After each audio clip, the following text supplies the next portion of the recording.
Now this is a story all about how my life got flipped, turned upside down. Hey everyone, welcome back to the channel. I am so excited you're here, and as you can tell from the title of this video, I have some big news to share.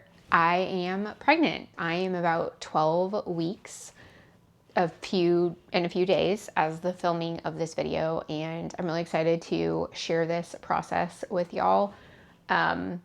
I have been thinking about doing this for a long time, just because, as you can tell from the title, my pregnancy is high risk, and I have known that it would be for a long time. And so I just wanted to make this as a helpful resource for y'all, and of course to document it for us for the future. But I just really hope this is helpful and comforting and just helps you feel like you're not alone, whether you do have a high risk pregnancy or you're just pregnant or wanting to get pregnant and just wanting to know another woman's experience. I'm here. So let's get into it. All right, I do have all my notes here on my phone. Like any good nerd, I kept a spreadsheet of my symptoms. So I will be referencing that if I'm looking down. That's why. But let's start with before I found out. I did not really feel any different before I found out. I typically, before my period comes, I get like a day or two of insatiable hunger, but that did not happen this time, which obviously I didn't really realize in the moment, but like looking back was a very clear sign that something was different. Something that I did not expect, but my husband noticed, is that my hair texture changed. It was just a little bit more rough than normal. And I have curly hair, so I don't have the like smoothest of hair texture anyway. But when he would like run his hands through it, like his hands would get caught more easily. And it's kind of hard to tell if this is like a pregnancy thing or a weather related thing, because I found out I was pregnant 2 days after Thanksgiving, and I live in North Carolina where the weather was pretty mild up until the beginning of December. So that's when we, turned the heat on, experienced a lot of dryness, all that stuff. So it's kind of hard to tell, but I think it was a pregnancy symptom. My dreams were a little crazy during this time, which it's funny because I thought that would keep going, but really it hasn't. But I'm not a person who like tends to dream a lot anyway. So that is kind of neither here nor there. But the funny thing is that I was not really craving cinnamon rolls, but I was kind of interested in eating them. And I say that is funny because cinnamon rolls are something that I had like all the time as a kid. It might not have been every weekend, but it seemed like it was every weekend as a kid. My mom would make us those like Pillsbury cinnamon rolls out of a can. And so there are very few exceptions, but if I never ate a cinnamon roll again in my life, I would be totally fine. I like sweet stuff, but that's just it's not my jam. So I just thought that was really weird that I wanted cinnamon rolls. But I got some and they were good. Like they weren't like amazing. They were fine. But again, Pillsbury cinnamon rolls. So anyway, that was what was leading up to me finding out. So I was really kind of caught off guard to find out that I was pregnant because I didn't feel anything different. And a few of my friends have told me that they felt completely normal before getting a positive pregnancy test. But with people in my family telling me like how sick they felt and stuff, I just thought that was not going to be the case for me. So you will see in a few seconds, I was, and in some ways still am, completely in shock. I just got a positive. What? I'm in total shock right now. I'm in total shock right now.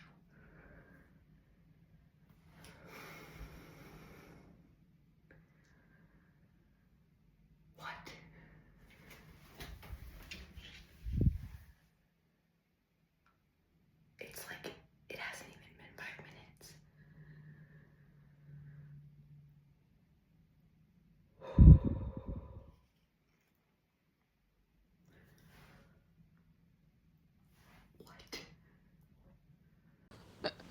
as you can see, I was in total shock. And I still, quite frankly, if I'm honest with you, am in total shock. We'll talk about more some of the like later symptoms that I've been having, but it's wild to me. We were incredibly lucky and blessed that we only tried for 2 months before getting a positive, and so I did not expect it to happen that quickly. I still can't believe it. Like, I did not expect, and for how fast those positives showed up, like for both of them, I think I said in the video, but they both took like less than half of the time that they said they were going to take to like turn up, you know? And I just can't I just can't believe how fast it is and was wild. So yeah, that day, we were decorating our Christmas trees. We have one downstairs and one upstairs. And it was, my husband is a big college football person, and it was the SEC championship game. No, it was the Iron Bowl. I went to Alabama for my master's degree, and my husband's family is a big Alabama family. So the Iron Bowl is a big deal in our house, but I had to leave the house to go get dinner because we had decided that we were going to have pizza that night. And so I had to leave the house and not tell him. And it was really, really hard. Okay, you can't see me very well, so this is not a great video, but at least I can talk louder. I don't even know if this is going anywhere or if this is just for me, but I just came to Lidl to get dinner, and it just hit me, like, all the things. And of course, like, I'm a dietitian. I know most of the things that I need to avoid eating, but like, it's just so stressful already. But I honestly thought that when this happened, I was going to be terrified, and I'm not terrified, which I'm so thankful for. I still am legitimately in shock. Legitimately am in shock. So, like, I just don't, I don't know what I'm feeling, if I'm feeling anything right now, because I'm in shock. But I am also feeling, like, peaceful, which I am very thankful for. So, I don't know. I just hope this baby is safe. That doesn't even feel real in my mind to say that out loud and have it be a legitimate thing, like my baby. But yeah, I just don't even know. So I think I'm gonna go home and tell Jordan I think, so I bought some stuff earlier this year, to like be prepared when I tell him. So I think we're supposed to set up the Christmas tree tonight. Also, yes, I changed. We're supposed to set up the Christmas tree, and we have one downstairs and one upstairs. So he's going to be watching a football game. So I think I'm going to set up our tree upstairs and then have him come, like, help me with something and, like, give those things to him then. I don't know. I know no one's on the other end of this right now, but wish me luck. It makes me feel better to, like, get this out of my head. I wish I could text my friends and tell them, or ask them what I should do, but I know I should tell Jordan first. And I also want to tell him first, but there is, I don't know, just something about being able to tell your friend. So, anyway, is this real life? I can't believe it's real. Also, I can't believe it happened so fast. Like, I did not expect it to happen. I mean, truly, I didn't expect it to happen at all, but I did not expect it to happen this fast. So, and I also expected to be super sick, and I felt totally fine. Like, there's been some weird stuff going on with, like, some of my joints, but, like, I haven't been nauseous at all. Like, normal pre-period things have been happening, and even earlier today, I was, like, sure I was gonna get my period. So, but I have been, like, a little bit more brain foggy than normal, which I feel like is saying something, but not anything crazy, and I don't know. I just hope this baby is safe and healthy. So yeah, I guess let's stop delaying this and go home. I'm just so, I'm not nervous, but I can't believe it. I can't believe it. Watching those clips is just so funny because, of course, I've always wanted to, like, document my reaction for myself, not necessarily to put it out on YouTube, but just for myself and for my family and our kids. And so, of course, this is the one time that I didn't even pick up the camera or pick up my phone, whatever.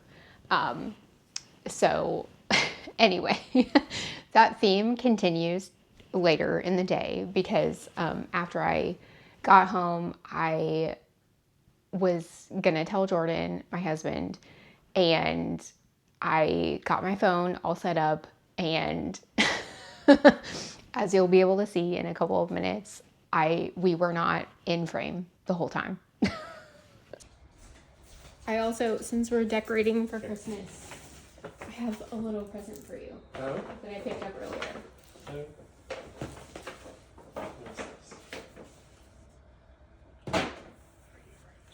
I am pregnant.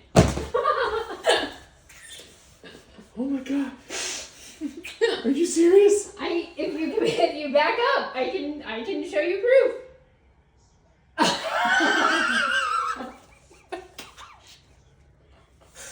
Oh my gosh. Oh my gosh. Oh my gosh. Oh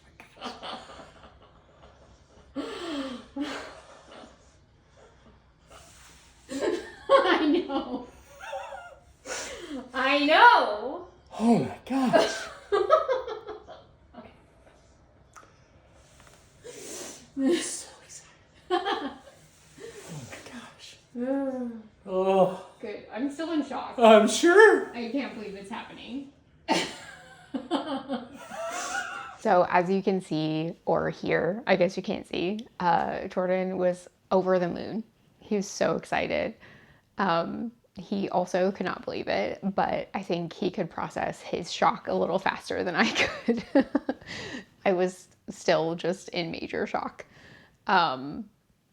So yeah, but it was really fun to get to tell him. I had purchased a little book, like a baby book, A Tiny Guide to Barbecue, and a pizza onesie for him to be able to tell him. Because, I don't know, you watch these like reveal videos of women telling their husbands, and like it's such a cute idea, and so like I always wanted that. So I'm really glad I got to have it. I wish I would have gotten it actually on camera, but at least we have the audio. So that's great. So just for some overarching symptoms in the first few weeks after we found out, I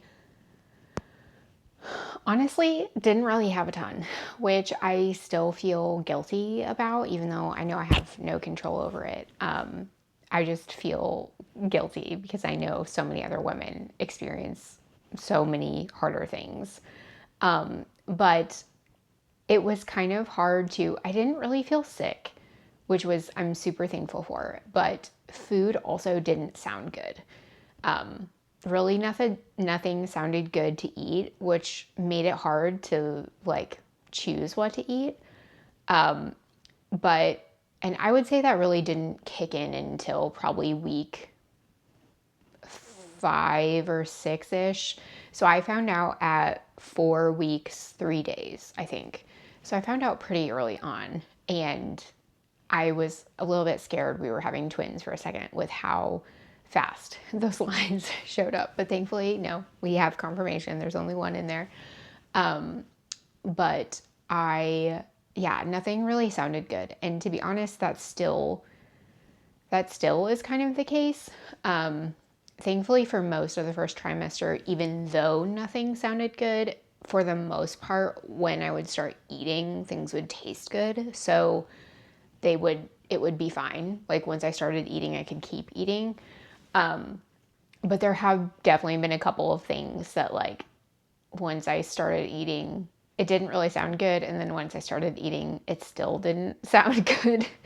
Again, thankfully, like nothing has made me nauseous or vomit, but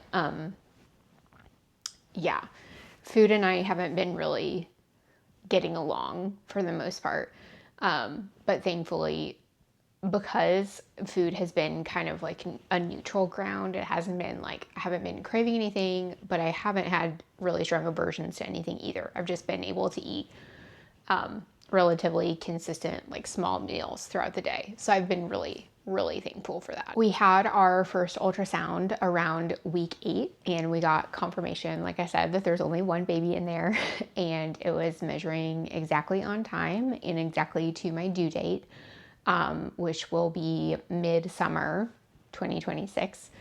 And yeah, it was crazy. We got to hear the heartbeat for the first time. And yeah, I just I just want to take a second and like normalize. So, first of all, like I pre-pregnancy like deal with anxiety and depression. I am unmedicated for either of those things, but I do deal with it. And so obviously depression affects how you process things sometimes, and I just want to say if you're not like emotionally immediately like overwhelmed by the sound of your baby's heartbeat, like there's nothing wrong with you. It's okay. As my counselor reminds me all the time and continues to do, like attachment takes time, and it's very weird to like have your whole life change, and for me like not even be like experiencing any of the like traditional symptoms of that life change, like nausea, vomiting, debilitating fatigue, and I don't know, just I don't know. So if you have experienced that or feel shame about that, like I did and still a little bit do, like it's okay. You're normal and you're gonna love your baby and it's fine. You're okay. You're not broken. Oh, one of the major symptoms that I totally forgot about, which this again could coincide with weather change, all that stuff, but I swear to you, this is the most consistent symptom that I've had this entire time, and that is dry skin. Dry skin, dry lips, and apparently dry hair.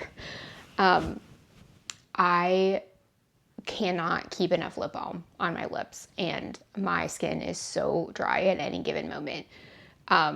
Everyone in my life seems to think that this baby is a girl, and I know that there's an old wives' tale that says that the girls like drain the mom's beauty, and I feel like that tracks. I have no idea. I'm sorry. I know I just hit the microphone again. I have no idea whether this baby is a boy or a girl, but whoever they are, they're stealing the moisture from my skin. It's wild. Like I have never in my life been so flaky. So I've been more intentional, especially the last week or so, about doing some safe face masks and moisturizing and all that stuff because, oh my gosh, especially on top of it being winter already, not fun. Some other symptoms that I have been experiencing just kind of throughout pregnancy, this is the most significant like mental health symptom that I have been having, is everything feels like getting myself to do anything feels like walking or trying to run through quicksand, which I don't think any of us know what that literally feels like, but oh my gosh, it is a struggle. And that's something that I experience occasionally with my depression anyway, regardless. But it just feels like this has just like turned the dial up on that. And so that has not been super enjoyable. I, of course, like like anyone does. Like, I have a job that I have to do, I have things that I have to do around the house, and I do the things that I have to do. But God bless my husband, because he has definitely been helping out and making dinner way, way more than he does. And he does those things semi-routinely normally, but like, he's been helping out way more than normal, because if I don't have to do it, I just won't do it, which is terrible. But I have been really, really struggling with that the last few weeks. I'm hoping now, since I hit the 12-week mark a few days ago, and we're entering into the second trimester, which is absolutely wild. I'm hoping that I'll get some of my energy back, or all of my energy back, at least for a short period of time, because this is not super fun. My couch and I have gotten closer than I've ever wanted to be. And it's really just because of the lack of motivation. So yeah, that was something that was really kind of surprising to me. I, of course, heard about the nausea and the fatigue bringing lack of motivation, but I just didn't know about, like, all motivation can go out the window. And it's not really because of anything. It's just because of hormone shifts or whatever. So that was really interesting to me. Something fun that we got to do around this time is tell our families. We actually had our first ultrasound around the 2 days before Christmas. So we got to tell all of our immediate family on Christmas Day. And of course, they were thrilled. On my husband's side, this will be the fourth grandchild. But on my side, it's the very first grandchild, very first niece and nephew. So everyone was really thrilled and excited. So that was really fun to get to tell people, because it makes it a little bit more real for me to be able to tell other people and have them get excited about it. Week 8, I also got some blood work done just to check on me and how I'm doing, and my A1C, which, if you are not diabetic and don't know, that is just a 3-month average of your blood sugar control. And typically, for a non-pregnant person, you want it to be under 7 for good control, but really you want it to be closer to 6 for good control in pregnancy, especially prior to pregnancy, for safe development of the fetus. And mine was well under 6. So I was really, really thrilled about that. And it was just a huge relief. I knew it was in good control, but it's always a relief to see, like, concrete evidence that what you're doing is working and your body is the safe environment for your child to grow in. One other symptom that I've definitely been dealing with on and off, and I did not think it would be this early, is pregnancy rhinitis. So basically, when you're pregnant, your blood volume like doubles or triples. And so your blood vessels, all of them, like, dilate and swell and get bigger. And so, of course, the blood vessels in your nose are tiny anyway. So, like, any type of shift and change in that will interrupt your breathing. And thankfully, I'm just realizing now this has been a little bit better over the last few days, which I'm very thankful for. But basically, for, I would say, probably 7 or 8 of the first 12 weeks of my pregnancy, I had a stuffy nose. And I didn't have a cold. I wasn't sick. I didn't feel sick. But I had a stuffy nose, and that was so irritating because you can't do anything about it. And yeah, that basically brings us up to now. We have some really fun stuff coming up this spring. We have a bunch of travel coming up. We have our baby moons coming up. And so I am just really excited to keep documenting this and taking you along. Like I said, just really want to encourage those of you out there who are having a high-risk pregnancy. I know even though I am considered high risk, I also am very lucky to be a healthy person and have my blood sugars under control. And there are a lot of you that might be dealing with much more serious things, and I just am sending all my love out to you. But I also just wanted to encourage those of you that do have pre-existing type 2 diabetes or even type 1 diabetes. I know there's a lot more content out there on pre-existing type 1 diabetics and how they handle pregnancy, but honestly, when I was searching for that type of content for type 2 diabetes, it was all, first of all, it didn't exist from like this POV, like a normal person's POV. Everything I was searching for was in the healthcare provider, like, you're not allowed to do this, don't do this, everything's terrifying. If you get pregnant and have type 2 diabetes, the worst will happen.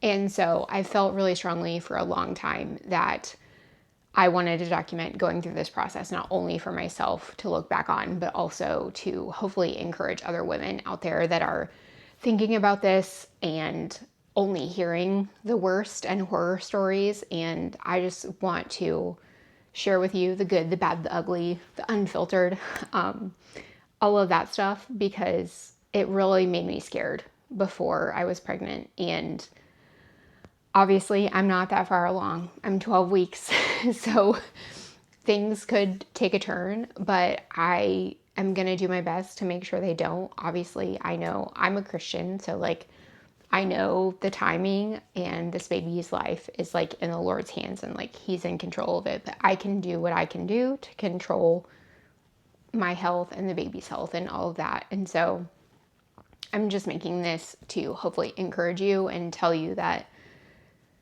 it's possible. It's possible to have a healthy pregnancy and to not have an emergency C-section and to do the things that you want to do while having pre-existing type 2 diabetes and or like having a geriatric pregnancy. You don't have to have diabetes, but having a geriatric pregnancy can be scary because of all the, there's a lot of bad press about it. So I just want to encourage y'all. And yeah, if you sat through this, thank you for coming along. I hope that you are encouraged and excited and just are gonna come along with us in this journey because it's exciting.